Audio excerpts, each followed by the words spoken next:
నమస్తే, welcome to my channel. నేను వెల్లి చక్రధర్. ఇవాళ గత ఎపిసోడ్ లో మనం చూసామండి లార్జ్ క్యాప్ నిఫ్టీ 50 కంపేర్ చేస్తూ కొన్ని లార్జ్ క్యాప్ ఫండ్స్ చూసాం. అలాగే మిడ్ క్యాప్ కూడా చూసాం మనం గత 15 years గా చూసుకొని లాస్ట్ ఎపిసోడ్ లో. సో ఈ ఎపిసోడ్ లో మనం స్మాల్ క్యాప్ చూద్దాం. సో స్మాల్ క్యాప్ రిటర్న్స్ ఎలా వచ్చాయి ఏంటి ఒక లాంగ్ టర్మ్ లో. ఇక మనం 10 years తీసుకున్నామండి, 10 years ఆరిజిన్ లో. సో యాజ్ ఆన్ డేట్ వచ్చి మనం 35th May 2025, అంటే ఎవరైతే 31st May 2015 లో కనుక ఇన్వెస్ట్మెంట్ చేశారో వాళ్ళ బేసిస్ మీద మనకి రిటర్న్స్ వచ్చాయండి. సో అప్పుడు నిఫ్టీ 50 స్మాల్ క్యాప్ 250 లో కనుక ఇండెక్స్ లో కనుక ఇన్వెస్ట్మెంట్ చేస్తే ఆ ఇండెక్స్ మనకి ఇచ్చిన రిటర్న్ ఎంత అంటే 15.61% రిటర్న్ ఇచ్చిందండి. ఒక ప్యాసివ్ ఫండ్.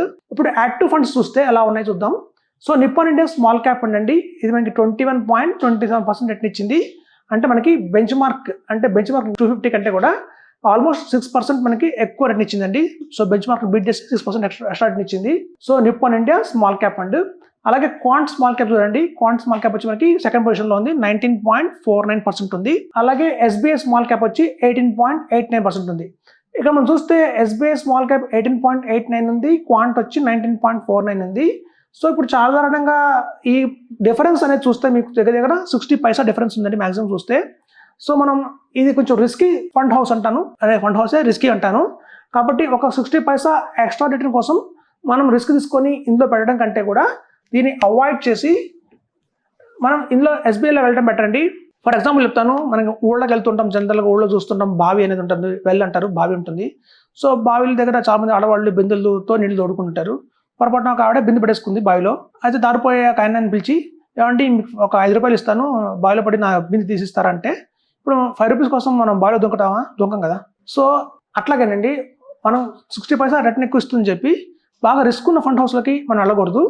సో కాబట్టి దీన్ని అవాయిడ్ చేయండి. మనకి ఇక్కడ 60 పైసా రిటర్న్ కంటే కూడా ఆ ఫండ్ హౌస్ ఎంత రిస్క్ ఉంది అనేది కూడా మోస్ట్ ఇంపార్టెంట్. కాబట్టి నేను క్వాంట్ రికమెండ్ చేయనండి. నెక్స్ట్ ఎస్బీఐ స్మాల్ క్యాప్ చూస్తే మనకి 18.89% అయితే రిటర్న్ వచ్చింది. అలాగే మీకు చూస్తే హెచ్ఎస్బీసీ స్మాల్ క్యాప్ 18.76% రిటర్న్ వచ్చింది. అలాగే యాక్సిస్ స్మాల్ క్యాప్ వచ్చి కూడా 18.39. సో హెచ్డిఎఫ్సి స్మాల్ క్యాప్ కూడా 18.11. సో ఇప్పుడు చూడండి, ఇవి మనకి 18 పాయింట్స్లో పక్కన పైసా ఏదైతే డిఫరెన్స్ ఉందో ఆ డిఫరెన్స్ని బట్టి మనం మార్చకూడదు ఫండ్. సపోజ్ మీరు axis fund small cap continue చేస్తున్నారు అనుకోండి, మనం హెచ్ఎఫ్సి బాగుందని చెప్పి దీనికి మూవ్ అవ్వకండి. ఎందుకంటే డిఫరెన్స్ చూస్తే మీకు కేవలం 1 పైసా ఆర్ 10 పైసా డిఫరెన్స్ ఉంది, 30 పైసా డిఫరెన్స్ ఉంది. కాబట్టి ఇలా పైసెస్లో ఉన్న డిఫరెన్స్ని చూస్తే మీరు కంటిన్యూ చేయొచ్చు, పెద్ద ప్రాబ్లం లేదు. మరీ ఘోరంగా మీది ఓన్లీ 12% ఇచ్చే రిటర్న్లో ఉన్న ఫండ్లో ఉంటే మాత్రం ఖచ్చితంగా మనం దాన్ని మార్చుకోవాల్సిన అవకాశం అయితే ఎంతైనా ఉంది. సో ఇదండి ఒక best small cap funds. Long టర్మ్లో చూస్తే కనుక 10 years కనుక చూస్తే మనకి రిటర్న్స్ అయితే ఇలా ఉన్నాయి. ఇప్పుడున్న బంధన్ స్మాల్ క్యాప్ కావచ్చు, 3 years ఆరిజిన్లో అది కూడా బాగానే పర్ఫార్మ్ చేస్తుంది. కానీ మనం లాంగ్ రన్ లో తీసుకుంటే మాత్రం ఒక 10 years గ్యాప్ లో తీసుకుంటే మాత్రం మనకి ఇలాంటి స్మాల్ హౌస్ క్యాప్స్ అన్ని కూడా చాలా బెస్ట్ స్మాల్ క్యాప్స్ గా ఉన్నాయి. ఇవన్నీ కూడా చూస్తే మనకి బెంచ్ మార్క్ మించి 3%, 4% ఎక్స్ట్రా ఇచ్చిన ఫండ్స్ అండి. సో కాబట్టి బ్లైండ్ గా మనం ఇండెక్స్ లో వెళ్ళకండి.